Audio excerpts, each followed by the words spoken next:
Pavements, including any path along the side of a road, should be used if provided. Where possible, avoid being next to the curb with your back to the traffic. If you have to step into the road, look both ways first. Always show due care and consideration for others.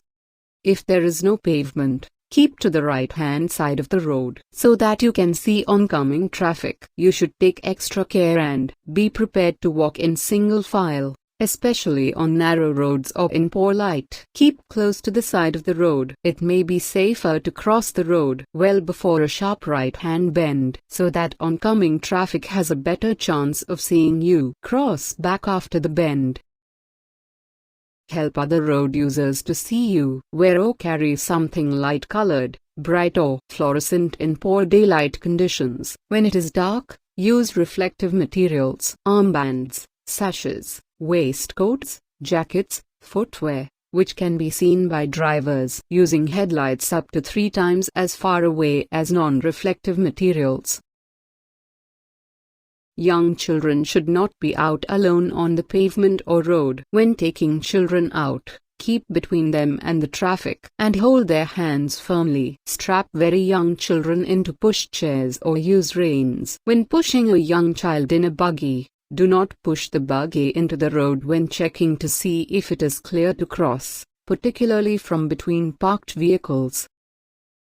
Organized walks. Large groups of people walking together should use a pavement if available. If one is not, they should keep to the left. Lookouts should be positioned at the front and back of the group, and they should wear fluorescent clothes in daylight and reflective clothes in the dark. At night, the lookout in front should show a white light and the one at the back a red light. People on the outside of large groups should also carry lights and wear reflective clothing. Pedestrians must not be on motorways or slip roads except in an emergency.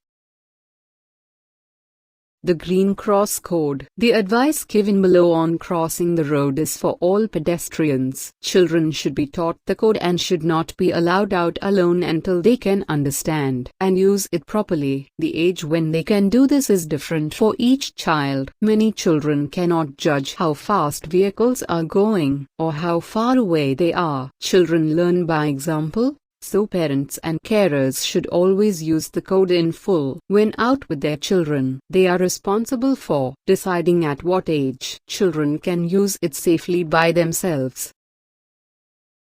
First, find a safe place to cross and where there is space to reach the pavement on the other side. Where there is a crossing nearby, use it. It is safer to cross using a subway, a footbridge, an island, a zebra, pelican, toucan or puffin crossing, or where there is a crossing point controlled by a police officer, a school crossing patrol or a traffic warden. Otherwise, choose a place where you can see clearly in all directions. Try to avoid crossing between parked cars, on a blind bend, or close to the brow of a hill. Move to a space where drivers and riders can see you clearly. Do not cross the road diagonally. Thank you for watching. Please don't forget to subscribe the channel.